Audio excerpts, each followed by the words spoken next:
ধন্যবাদ বর্ষা। আপনাকে জানিয়ে রাখি যে সকাল থেকে আমরা যেটি দেখছি রাজধানীর যে গুরুত্বপূর্ণ যে মোড়, একই সাথে যে রাজধানীর প্রবেশ মুখ, প্রতিটি স্থানে আমরা দেখছি প্রশাসনের পক্ষ থেকে কঠোর নিরাপত্তা ব্যবস্থা জোরদার করা হয়েছে। এখানে সেনাবাহিনী, বিজিবি, পুলিশ সদস্য সহ র্যাব এবং গোয়েন্দারা কাজ করছেন নিরাপত্তার জন্য। জনগণ যাতে নিরাপদে তাদের কর্মস্থলে পৌঁছতে পারেন এবং তাদের স্বাভাবিক যে কর্মকাণ্ড রয়েছে সেগুলো যাতে করতে পারে, সেজন্য আমরা দেখছি আইন শৃঙ্খলা বাহিনীর সদস্যরা সতর্ক অবস্থানে রয়েছে। তবে বর্ষা, আমি আপনাকে একটি বিষয় জানাতে চাই। আমি এখন আছি গুলিস্তানের এখানে কার্যক্রম নিষিদ্ধ সংগঠন আওয়ামী লীগের অফিসের সামনে। এখানে সকাল থেকে আমরা যেটা দেখছি এখানে ছাত্র জনতারা তারা অবস্থান নিয়েছেন। তবে এখানে অনেকের সাথে কথা বলেছি, এখানে ছাত্র শিবিরের যারা কর্মী রয়েছেন তারা এখানে অবস্থান নিয়েছেন, এখানে যাতে কোনো ধরনের অনাকাঙ্ক্ষিত পরিস্থিতির সৃষ্টি না হতে পারে সেজন্য তারা এখানে, আমরা দেখেছি সকাল থেকে এখানে তারা অবস্থান নিয়েছেন।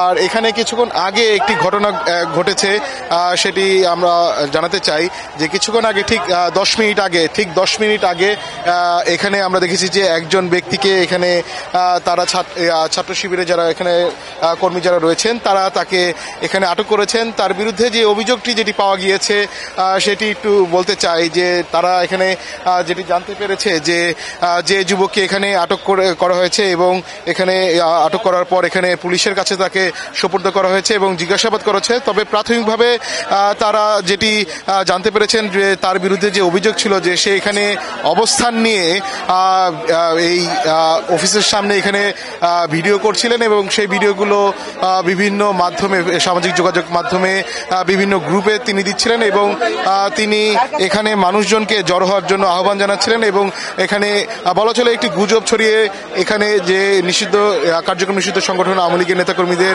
এই অফিসের সামনে জড়ো হওয়ার জন্য আহ্বান জানানো পায়তারা করছিলেন তিনি, এমনটা অভিযোগ তার বিরুদ্ধে রয়েছে। তবে সেই ক্ষেত্রে এখানে যারা উপস্থিত ছিলেন তারা বিষয়টি টের পাওয়ার পরই তাকে তাৎক্ষণিক আটক করার পরপরই তারা পুলিশের কাছে তাকে তুলে দেয় এবং এখন বর্তমানে এখানে তাকে জিজ্ঞাসাবাদ করার চেষ্টা চলছে, জিজ্ঞাসাবাদ করা চলছে। আর এখানে পুলিশের যারা লোকজন রয়েছেন তারা এখানে অবস্থান নিয়েছেন। তবে এখন বলা চলে এখানে পরিস্থিতি বলা চলে এখন মোটামুটি স্বাভাবিকই রয়েছে। তবে এখানে যারা অবস্থান নিয়েছেন এই অফিসের সামনে তারা সতর্ক অবস্থানে রয়েছেন এবং একই সাথে আইন শৃঙ্খলা বাহিনীর যারা সদস্য রয়েছেন তারাও এখানে অবস্থান নিয়েছেন। আর এখানে যেহেতু পুরো এলাকা জুড়ে দেখতে পাচ্ছেন এখন বলা চলে একটু টানটান উত্তেজনা মুহূর্ত সৃষ্টি হয়েছে।